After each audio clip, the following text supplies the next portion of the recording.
yang menjemput Sepangga sekali lagi untuk menanyakan soalan terusnya. Terima kasih, Datuk Yang di-Pertua. Soalan saya nombor 4. Sila Yang Berhormat Menteri Perumahan dan Kerajaan Tempatan menjawab. Tempoh masa 3 minit. Assalamualaikum warahmatullahi wabarakatuh dan salam sejahtera. Terima kasih Yang Berhormat Datuk Yang Bertua. Terima kasih Yang Berhormat Sepangga atas soalan yang cukup menarik.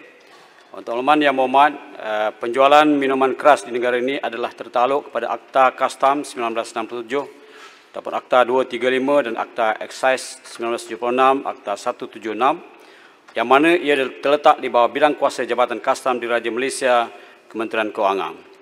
Seksyen 21 Akta 235 telah mentarifkan liquor yang memabukkan termasuk apa-apa alkohol atau apa-apa cecair yang mengandungi lebih daripada 2% spirit proof ataupun alkohol mutlak, manakala di bawah Seksyen 32 Akta 176 menyatakan sebarang bentuk liquor yang memabukkan secara runcit memerlukan lesen.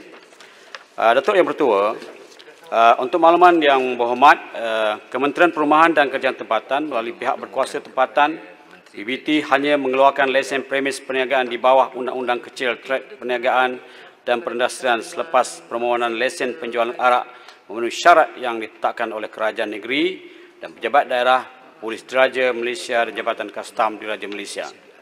Seperti yang saya tegaskan di awal tadi bahawa lesen penjualan arak adalah di bawah Jabatan Kastam di Raja Malaysia, Kementerian Kewangan. Walau bagaimanapun, KPKT berpendapat terdapat keperluan untuk melihat semua penjualan arak di kedai-kedai runcit kerana ia lebih banyak memberi kesan negatif daripada positif terhadap masyarakat dan penduduk setempat. Bagi menyokong hasrat kerajaan, Yang Amat Datuk Yang Bertua dan Yang Amat Sepangga, KPKT telah mengeluarkan surat arahan.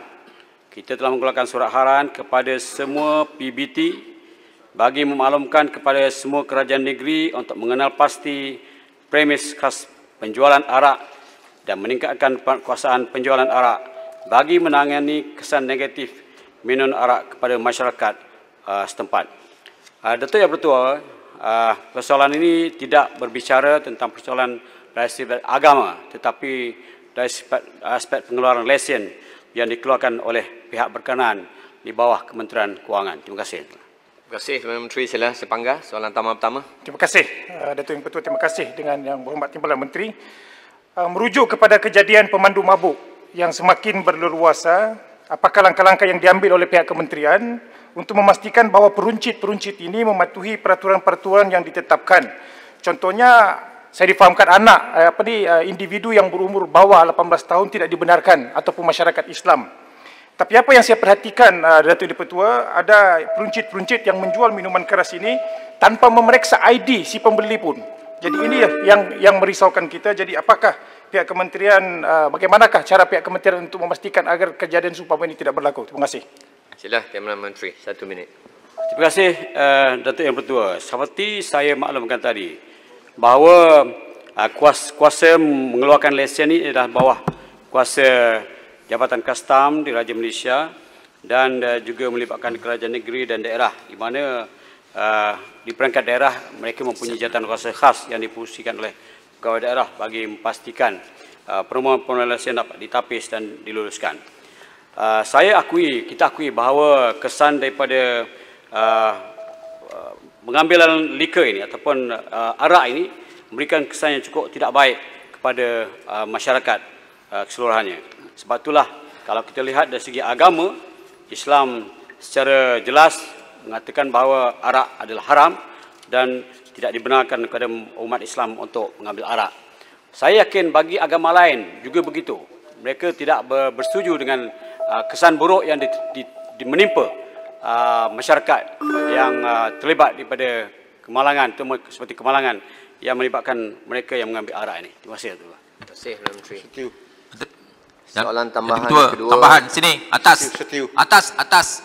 Saya jemput Yang Berhormat Stew.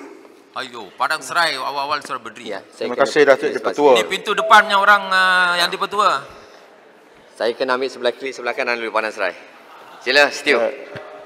Adakah kerajaan bercadang untuk menubuhkan Special Team Force untuk memastikan undang-undang dipatuhi sebagaimana ditubuhkan tim yang sama dalam masalah dadah. Sila Timbalan Menteri jawab 1 minit. Terima kasih Yang Amat Datuk Yang Bertua, terima kasih Yang Mohd daripada Stew. Minta maaf. Saya yakin bahawa oleh kerana kesan daripada mabuk ini, sama ada pemandu ataupun lainnya, menyebabkan berbagai-bagai insiden yang menimpa rakyat, umpamanya kemalangan jalan raya yang melibatkan pemandu di bawah pengaruh alkohol ini. Kalau kita lihat daripada tahun 2015 hingga 2020, nampak tren peningkatan. Saya ambil contoh 2016 adalah 161 kes, 2019 telah pergi 139 kes, 2020 Januari ke Jun 155 kes, dan bagi tempoh 2016 hingga 2020 771 kes kemalangan melibatkan pemandu mabuk yang membuat pembunuhan kepada 44 orang. Saya yakin bahawa kerajaan melihat ini serius dan saya percaya kita akan melihat apakah mungkin satu pandangan yang cukup baik untuk kita menubuhkan satu jawatan khas bagi memastikan bahawa penyebaran ataupun penglibatan pengambilan arak ini perlu diberikan perhatian yang serius. Terima kasih. Tambahan satu. Saya bagi peluang soalan tambahan kita ke Padang Serai. 30 saat. Terima kasih Yang Dipertua. Saya ingin bertanya dengan kementerian, adakah kementerian bersetuju untuk mengkuatkuasakan kementerian larang aktiviti minuman kerak arak di taman awam seperti yang dilaksanakan oleh Kerajaan Negeri Selangor? Terima kasih Datuk Yang Dipertua. Sila Timbalan Menteri 1 minit. Sebenarnya lesen arak yang saya sebutkan tadi hanya dikeluarkan untuk penjualan dan tidak dibenarkan minum di kawasan-kawasan yang terbuka. Tetapi peminum arak di kawasan-kawasan, di kedai-kedai yang khusus untuk itu memang dikeluarkan lesen, dan saya percaya dan saya yakin dan saya juga bersetuju supaya Siti tidak boleh membenarkan minuman arak secara terbuka di kawasan-kawasan awam. Terima kasih. Terima kasih. Tanya jawab lisan seterusnya saya ingin